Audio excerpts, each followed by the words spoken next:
കർത്താവരുളുന്ന വചനം ഇന്നു കേൾക്കാൻ മനം തുറക്കൂ. മനസ്സാകും വയലേലകളിൽ നിന്നും ഈശോ മിശിഹായിക്ക് സ്തുതിയായിരിക്കട്ടെ.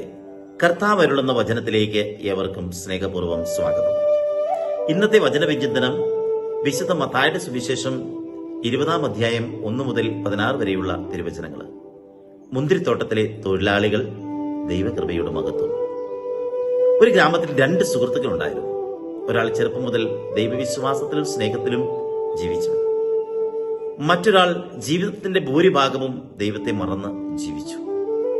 വാർദ്ധക്യത്തിൽ അദ്ദേഹം ഗുരുതരമായ രോഗബാധിതനായി. അപ്പോൾ ഒരു വൈദികനെ വിളിച്ച് കുമ്പസാരവും വിശുദ്ധ കുർബാനയെ സ്വീകരിച്ച് ദൈവത്തിലേക്ക് മടങ്ങി. ഇത് കണ്ട ആദ്യത്തെ സുഹൃത്തിന് ഒരു സംശയം തോന്നി.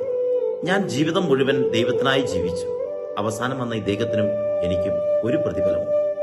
വൈദികൻ പുഞ്ചിരിച്ചുകൊണ്ട് പറഞ്ഞു, മകനെ, ദൈവം കൂലി കണക്കാക്കുന്ന യജമാനനല്ല, കരുണ പങ്കിടുന്ന പിതാവാണ്. നിനക്ക് നീതിയും അവന് കരുണയും ലഭിച്ചു. സ്വർഗം മനുഷ്യന്റെ യോഗ്യത കൊണ്ടല്ല, ദൈവത്തിന്റെ കൃപ കൊണ്ടാണ് ലഭിക്കുന്നത്. അപ്പോൾ അദ്ദേഹത്തിന്റെ മനസ്സ് സമാധാനത്തോടെ നിറഞ്ഞു. ഇന്നത്തെ വചനവിചിന്തനം നമ്മെ പഠിപ്പിക്കുന്നു, യേശു മുന്തിരിത്തോട്ടത്തിലെ തൊഴിലാളികളുടെ ഉപമയിലൂടെ ദൈവരാജ്യത്തിന്റെ രഹസ്യം വെളിപ്പെടുത്തുന്നു. പ്രഭാതത്തിൽ ജോലിക്ക് വന്നവർക്കും വൈകുന്നേരം 1 മണിക്കൂർ മാത്രം ജോലിക്ക് വന്നവർക്കും ഒരേ കൂലിയാണ് യജമാനൻ നൽകുന്നത്. ഇത് മനുഷ്യന്റെ കണക്കിൽ അനീതി പോലെ തോന്നാം, എന്നാൽ ദൈവത്തിന്റെ കണക്കിൽ അത് കൃപയുടെ പ്രകടനമാണ്. നാം പലപ്പോഴും ദൈവത്തെ മനുഷ്യന്റെ കണക്ക് കൂട്ടലുകളിലൂടെ അളക്കുവാൻ ശ്രമിക്കുന്നു. ഞാൻ ഇത്ര ചെയ്തു, എനിക്ക് എന്ത് കിട്ടി എന്ന ചിന്ത അസൂയയും പരാതിയും വളർത്തുന്നു. എന്നാൽ ദൈവം ഓരോരുത്തരെയും സ്നേഹത്തോടെ ആണ് സ്വീകരിക്കുന്നത്. ഈ ഉപമ നമ്മളെ 3 കാര്യങ്ങൾ പഠിപ്പിക്കുന്നു. 1, ദൈവത്തിന്റെ കരുണയ്ക്ക് അതിരുകളില്ല. അവസാന നിമിഷത്തിൽ അവിടുത്തെ അടുക്കൽ വരുന്നവരെയും അവിടുന്ന് തള്ളിക്കളയുന്നില്ല. 2, മറ്റുള്ളവരുടെ അനുഗ്രഹത്തിൽ അസൂയപ്പെടരുത്. ദൈവം ഓരോരുത്തർക്കും ആവശ്യമായ കൃപ നൽകുന്നു. 3, വിളി ലഭിക്കുമ്പോൾ ഉടൻ പ്രതികരിക്കണം. വൈകി വന്നവരെയും യജമാനൻ സ്വീകരിച്ചു. ഇന്നും യേശു നമ്മെ തന്റെ മുന്തിരിത്തോട്ടത്തിലേക്ക് വിളിക്കുന്നു. അവസാനത്തിൽ യേശു പറയുന്നു, അങ്ങനെ വമ്പന്മാർ പിമ്പന്മാരും പിമ്പന്മാർ വമ്പന്മാരും ആയി തീരുമെന്ന്.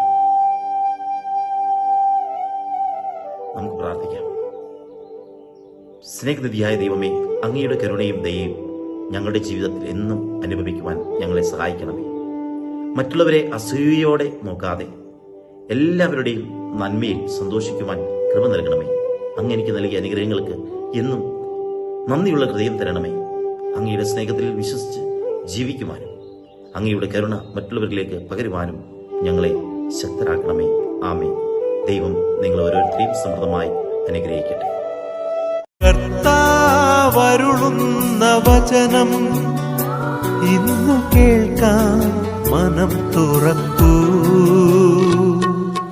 മനസ്സാകും വയലേലകളിൽ